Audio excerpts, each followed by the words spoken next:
Welcome back. It's Kevin Prince from BMO Exchange Traded Funds. We're so pleased you took the time to join us again for the Market Insights webinar. Again, this week we're going to have our guests, the Nasdaq, and we're going to get to that in a second. But really, I want to take the time and effort and thank everyone for joining us, but also for those who've taken the time to send us some questions. And again, what those questions help us do on a regular basis is help develop the content that you're looking for in these markets. So we not only use them to answer questions, but we use them to set the direction of these sessions on an ongoing basis. So thank you for those of you who have taken the time and sent us the questions too. With that, let's get started. Of course, always cover off a little bit of disclaimers here, and really the two parts of disclaimers that are most important is this is market insights, not advice. And I'll also highlight it's market insights, not specific recommendations too at the same time. So our goal really here is to help you become more informed and put some key considerations together. Perfect. So with that, let's get started because I got two key guests, and I'm going to welcome back Mark Marks from Nasdaq, as well as Mackenzie Box from BMO Exchange Traded Funds, which will be our speakers today in the session. Mark, let's start with you because we talked about some tools offline that you were working on or have to share with the listeners here. Maybe you can walk us through some tools that you want to highlight that are free and easy accessible out there that give some further insights, of course, outside of this webinar. Yeah, sure. Thank you, Kevin. So what we've highlighted here is our index research homepage, our landing page within the Nasdaq.com website ecosystem. This is organized according to topic. You can click around through, stocks or smart beta, bonds, commodities, renewable energy, things like that. And then you can also, actually scroll through, we've got a bunch of headlines that we just grabbed from a recent visit to that webpage, showing really the broad scope of topics we cover. I mean, we cover everything from monthly index performance, talking about, the important indexes within the Nasdaq ecosystem, to things like methodology changes, to index launches. You can see there a couple of weeks ago, we launched something called the Nasdaq Junior Biotech Index with an associated research piece around that. And then other articles that, focus on indexes that are relevant, given the environment that we find ourselves in. So definitely encourage the listeners to browse through that if you're interested in some good old-fashioned investor education. Perfect. Great support from Nasdaq to the overall marketplace. Thanks for highlighting that there, Mark. So again, our conversation for this week will be focused on portfolio construction. Leveraging the Nasdaq is a key part of our portfolio going forward. And a lot of people, of course, listening certainly probably have that holding or considering that holding across the board. We're going to talk about portfolio construction. Now, before we go into the individual portfolio construction, we go into that space.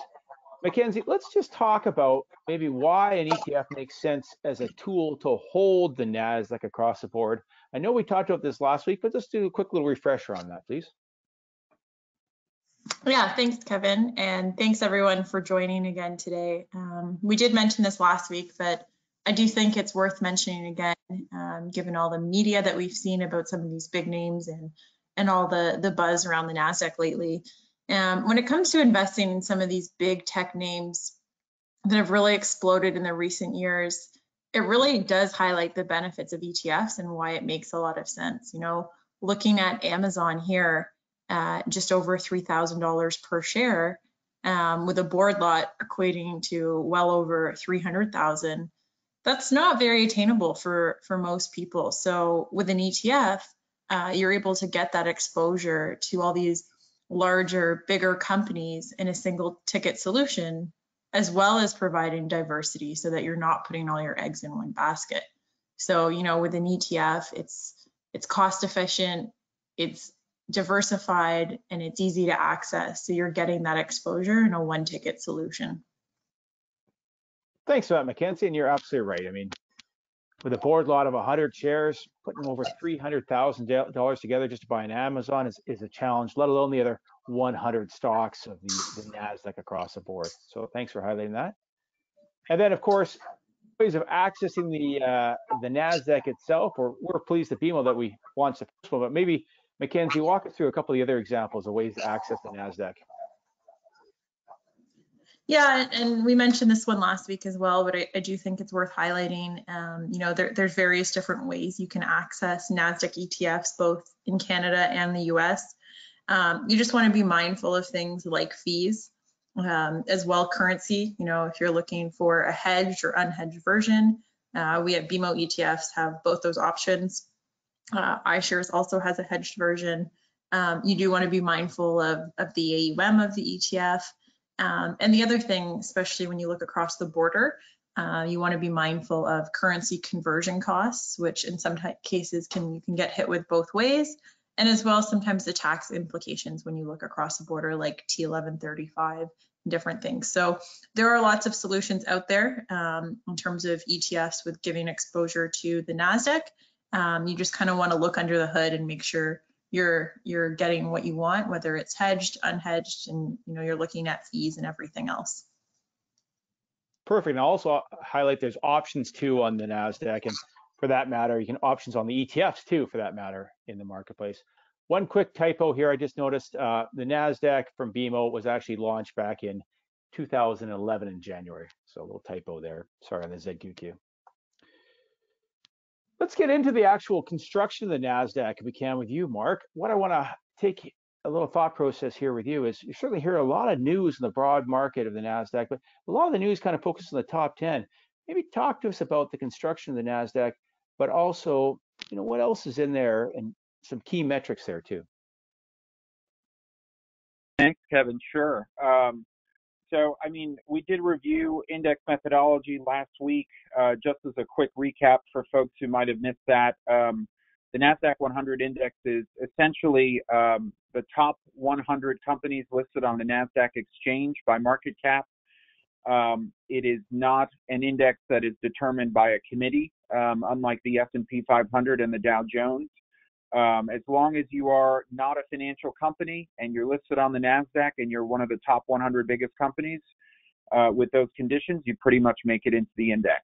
There are some index caps as well around individual company weights, as well as around how much the top 5 constituents can make up out of the index in total, and those are rebalanced and applied on a quarterly as well as on an annual basis.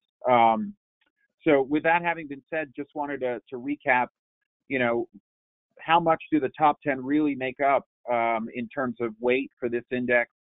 It's about 60% as of the end of August. I would expect even today it's pretty similar. You know, a good amount of concentration, but not really much higher than you would expect to see even in something like the MSCI Canada country index. I was looking at that earlier today. The top 10 are about 45, 46% of the index. So maybe a bit more concentrated in the NASDAQ, and that's certainly a function of just the size of these companies, right? They've become really, really massive, with a couple of them reaching $2 trillion in market cap this year. On average, the top 10 are $835 billion in market cap as of end of August. You know, as a group, talking about $1 trillion in revenue, annual R&D expense of $120 billion. I mean, that's probably more than most countries push out in R&D expense.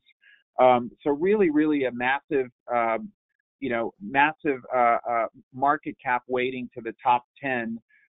But again, with those caps in place to prevent something like, you know, 80% of the index being to the top 10. Basically, what you're seeing here with 60%, that's about as high as we've ever seen it. That's about as high as it'll get.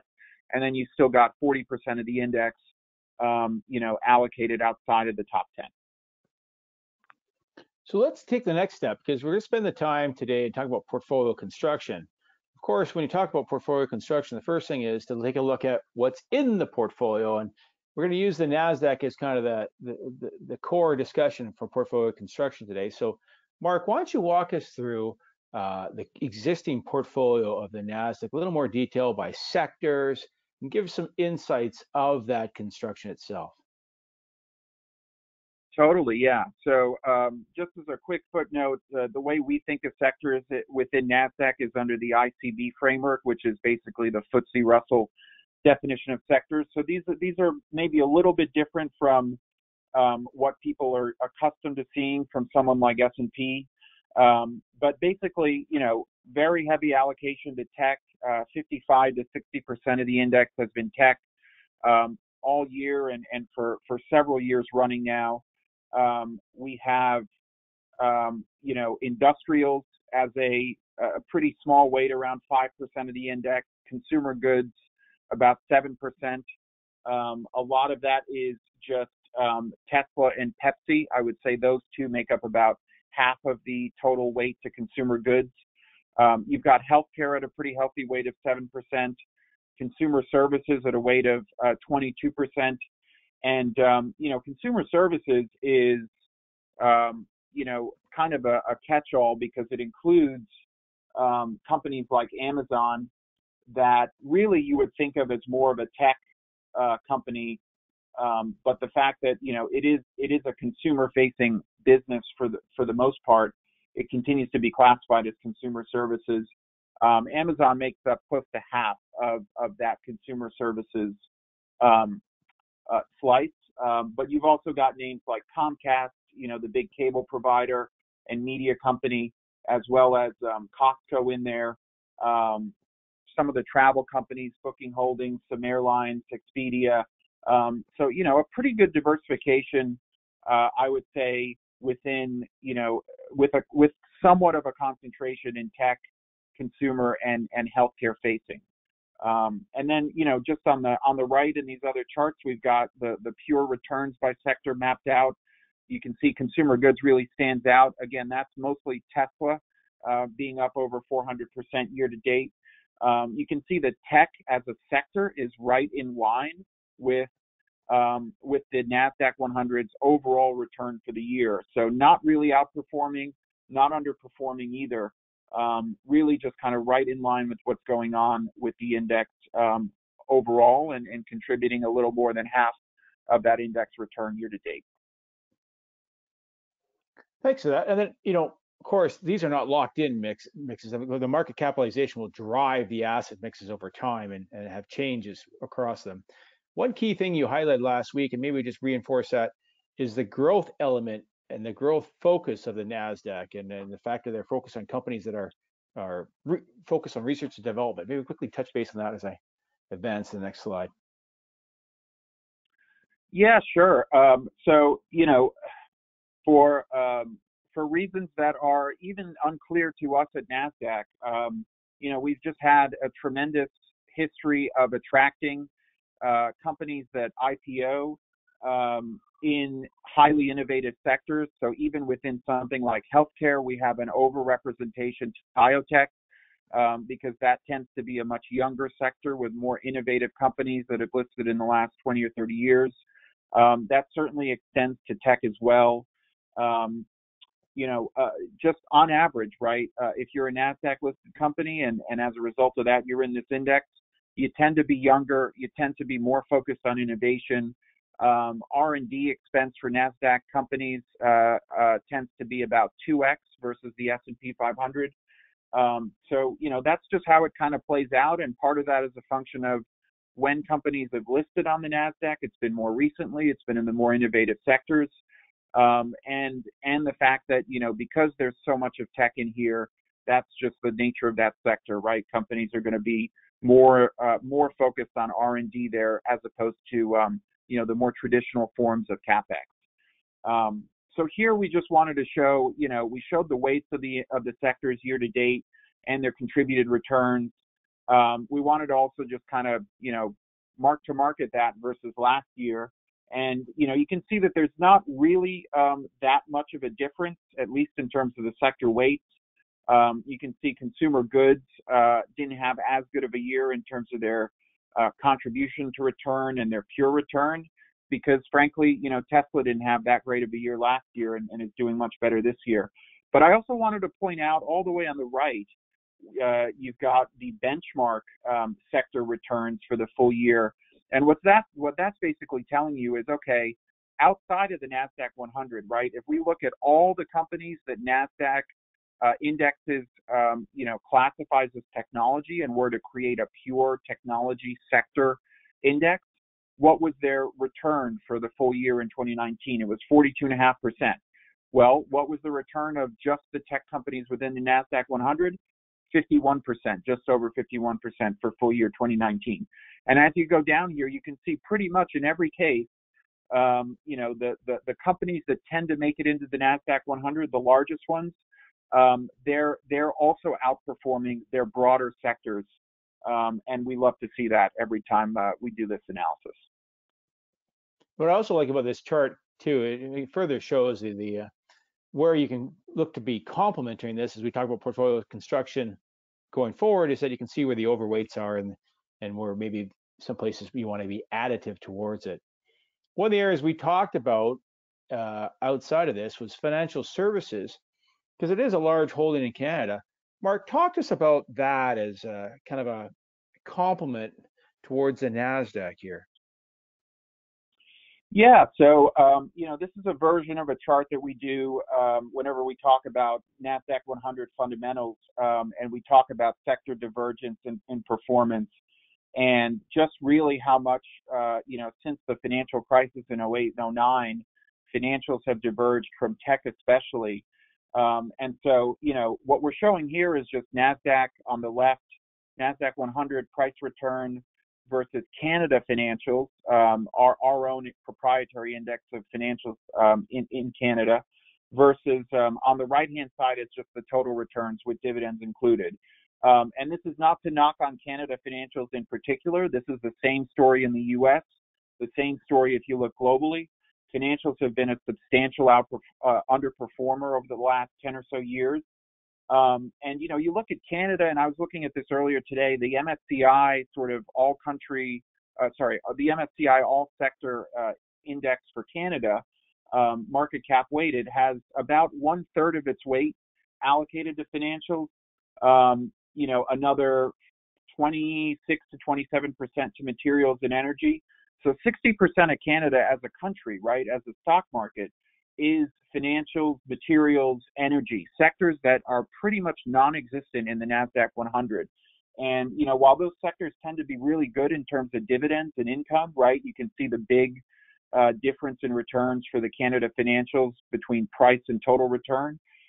Certainly good to hold those from an income perspective, but, as a country, given the much lower weight to technology in Canada, that's why we love kind of, proposing this idea of balancing out sector allocations with some sort of Nasdaq 100 overlay. Perfect. Thanks for that, Mark. And that makes a lot of sense. We start talking about the portfolio construction, how things can come together. And I like your thought process there of income here and of course growth here. And we're going to spend some time on that a little later on with Mackenzie. But let's get into some of the fundamentals behind the NASDAQ, because that's also a key part of portfolio construction, is not only know the assets you have, but what it brings, the asset mix it has, but what it brings across too, and it's fundamental. So Mark, walk us through that for the NASDAQ. Yeah, so, a lot of questions always come up in environments like this year and even the last several years where the NASDAQ's just been really outperforming. The questions come up from people saying, well, are valuations justified? Are we back in the, dot-com internet bubble of the late 90s? And this is getting too far ahead of itself. So we pay attention to fundamentals a lot. We're always trying to kind of figure out whether outperformance is justified or not. And so we've got some stats here as well as on the next page to kind of really show you just how well the fundamental story has improved with this index over the last 20 years or so since that dot-com bubble.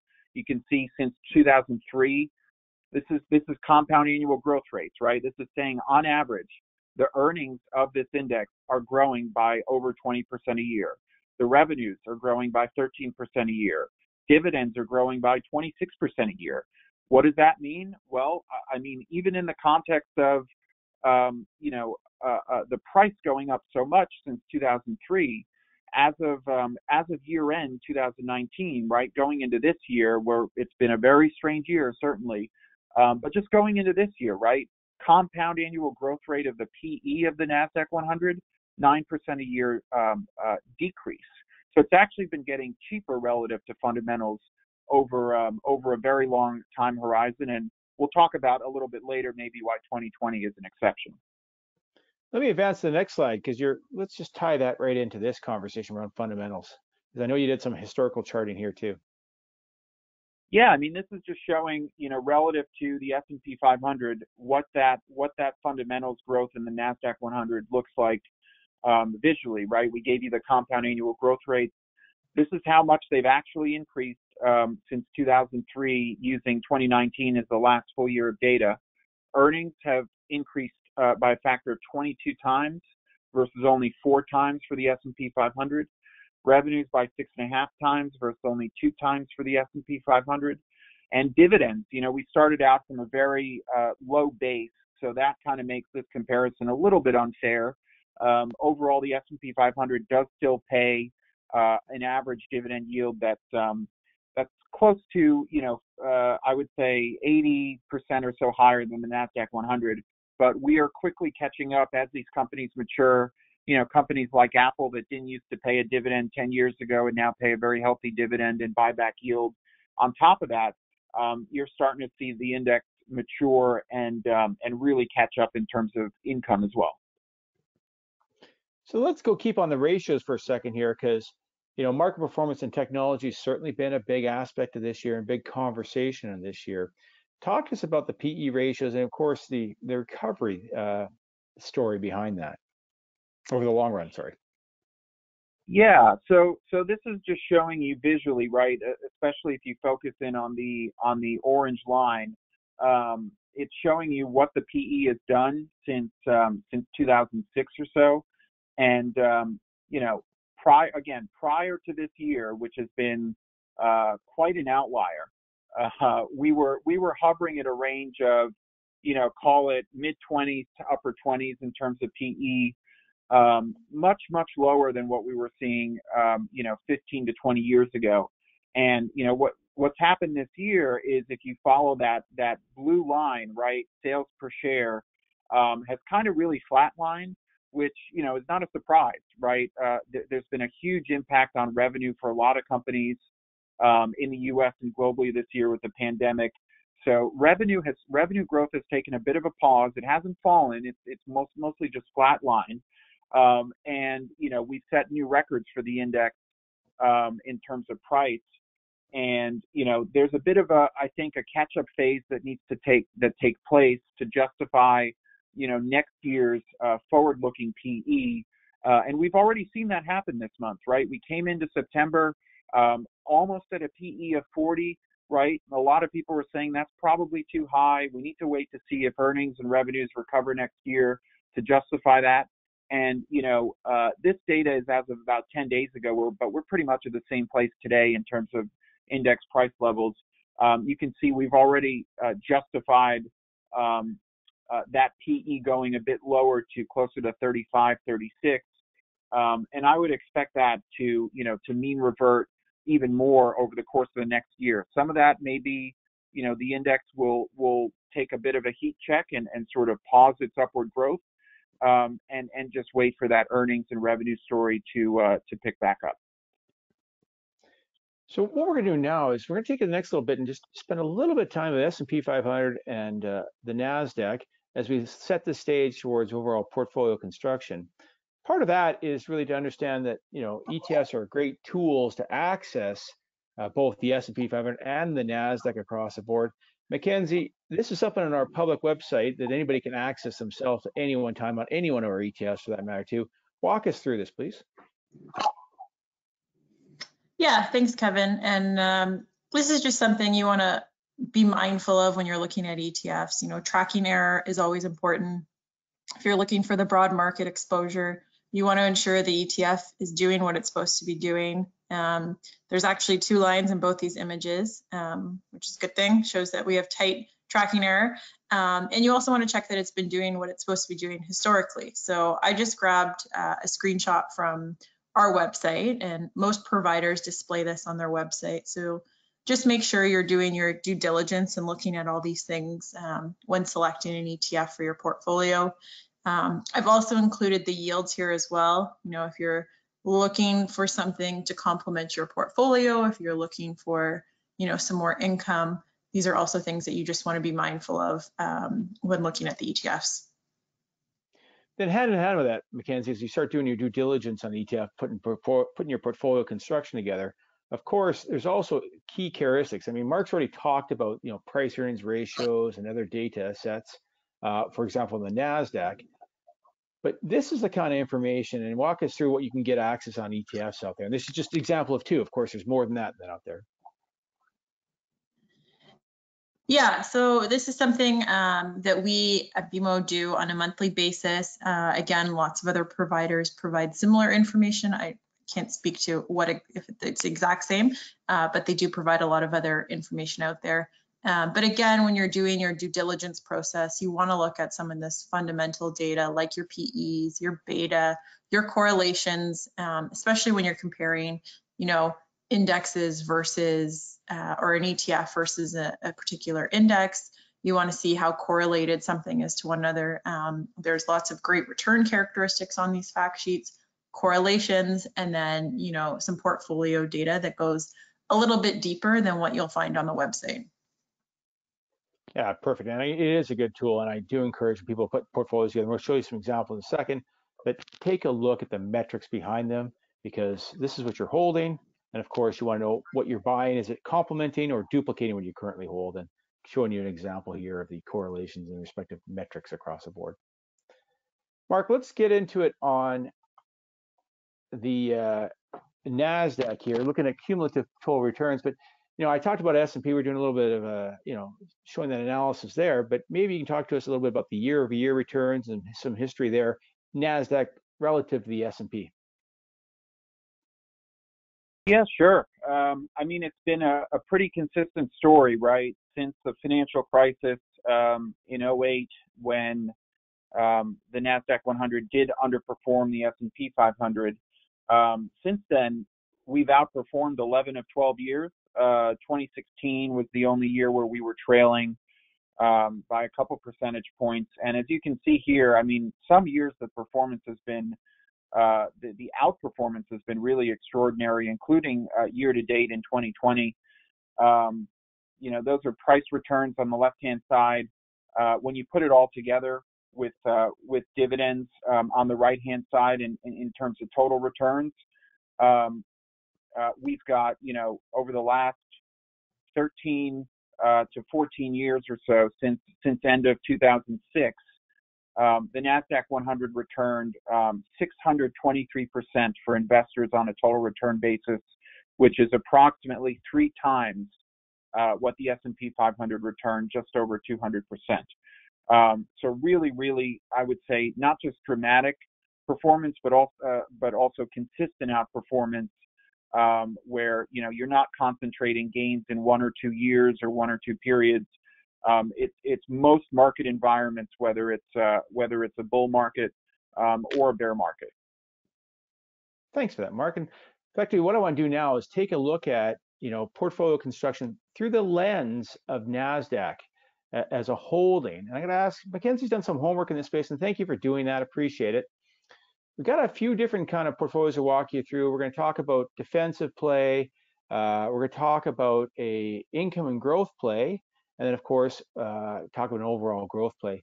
Mackenzie, walk us through the defensive play and your thoughts around here, how Nasdaq can even be part of a defensive play approach. Yeah, sure. Thanks, Kevin. You know, I think where Nasdaq is overweighted in this particular portfolio, we wanted to look at ETFs that have underweight where the Nasdaq is overweighted, so that it's a nice complement to your portfolio.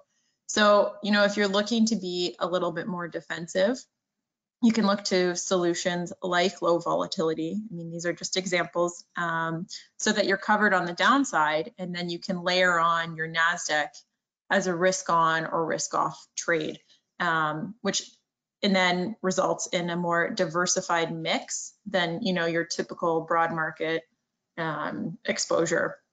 So, we mentioned last week that the Nasdaq and S&P 500 have high correlation. So, if you're looking to have something that's more of a complement, low volatility is definitely good for a more defensive play. So I used the 3 examples here, and just some quick highlights. The Nasdaq has a large weight to technology, as Mark alluded to earlier, roughly 60%, whereas the 2 low vols have less than 4% exposure. So you are really getting that more diverse exposure. And the yield would roughly be 1.6, 1.7. Whereas you compare that to, the S&P 500, which is hovering around 1.4.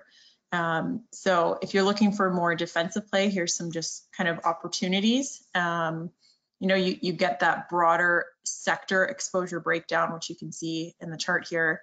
Through the low vols, you're getting that more exposure to financials, especially with the Canadian low vol, your utilities and consumer staples.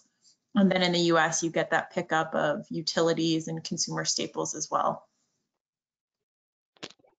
Well said. And again, these are just sample portfolios, and we're just trying to highlight in these cases how we can bring things together. So looking for, complements, not duplicates across the board. And in this case, I like the thought process where you got your core and explore, where your core is kind of the low risk solution. You put your risk on or take your risk off. So even in a defensive play, there could be a role for NASDAQ out there. And again, it's just a sample portfolio for you to look at. Let's jump to the next little sample portfolio, Mackenzie, you put together. Interesting thought process around income and growth, because people certainly look at NASDAQ as a growth portfolio. Let's talk about complements from an income aspect. Yeah, so NASDAQ being your growth driver, but if you're looking to add income into your portfolio, we use 2 great solutions here, one a covered call and an international dividend, international providing that growth kicker as well.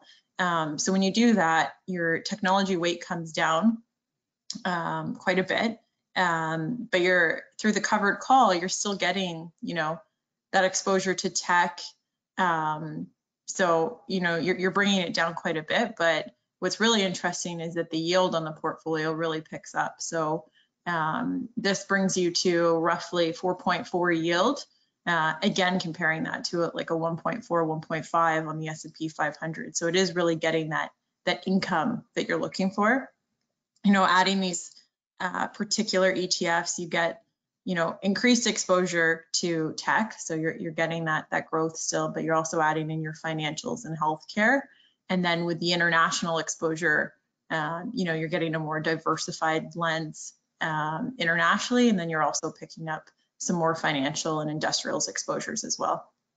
Yeah, I think a nice thing too is you're also getting that country diversification here too. You also had an alternative portfolio, but you didn't have the history on it. Maybe quickly mention that as a thought process too, because you can do other things too. It's not just this solution set, and these are just very simple examples out there.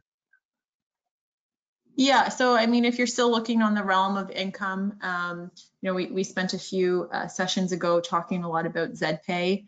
That's a great alternative solution while also providing some income. And we even have another global covered call ETF, which again, just further diversifies your country exposure and gives you, that added growth while also providing income. Then last here, Mackenzie, more of the growth-oriented individual. I think effectively you're bringing more global exposure. So talk to us about that before we shift to that questions. Yeah, this is definitely more of your growth-oriented portfolio. You're bringing in more international. So we brought in an emerging market ETF here. So you're getting more tech from the EM exposure. And then, our high quality global exposure as well. You're getting that kind of more global exposure while also taking on some more tech exposure as well. So, your tech exposure, you can see here in the sector breakdown, is still relatively high.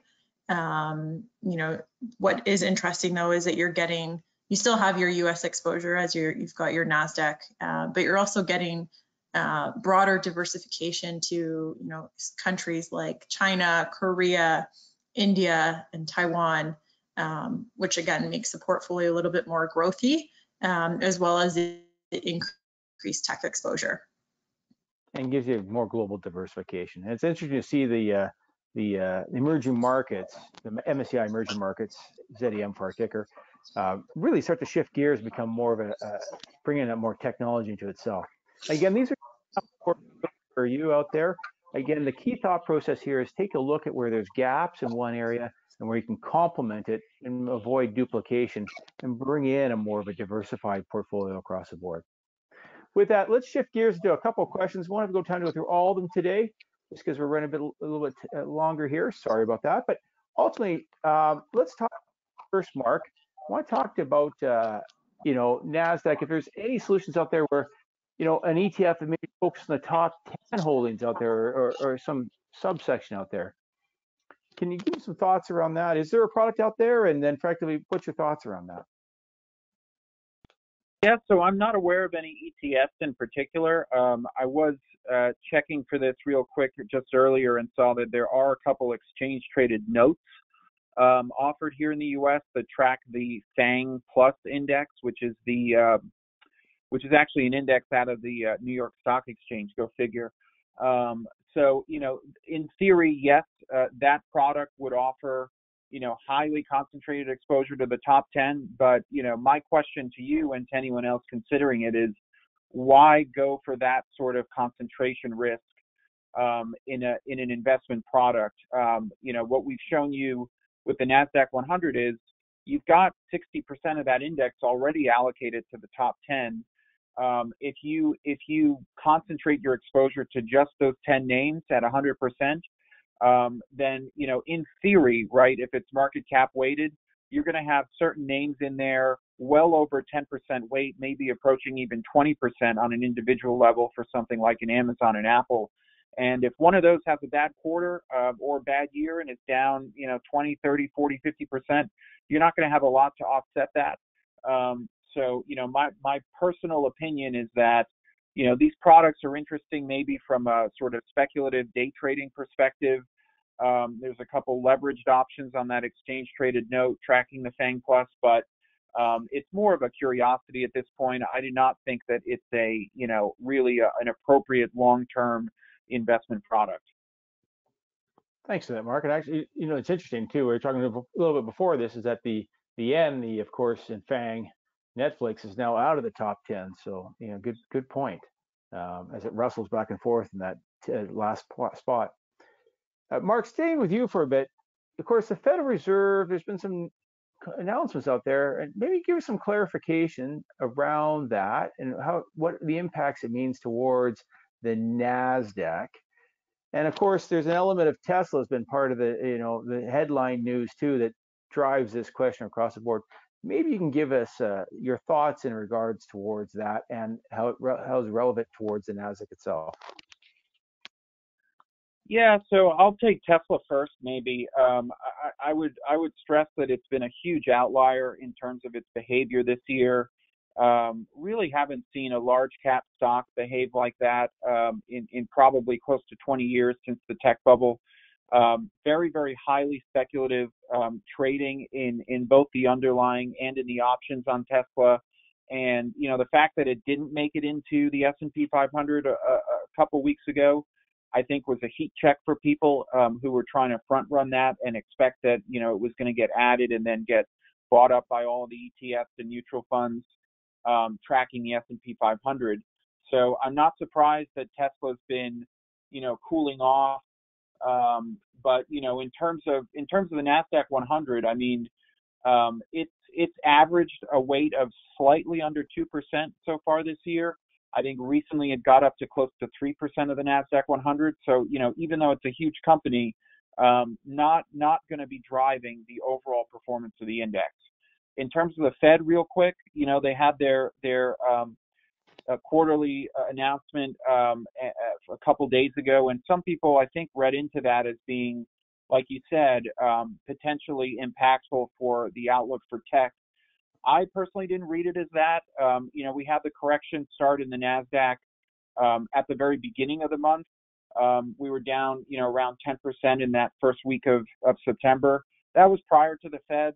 I think people just have realized that, Tech's been such a great story all year long because of the pandemic, because of the work from home trends, because of the fact, like I mentioned earlier, that most companies have seen their revenues shrink this year, but for the most part in the Nasdaq 100, revenues have been stable to growing slightly. So it's been somewhat of a safe haven and a defensive play this year, as well as a growth play.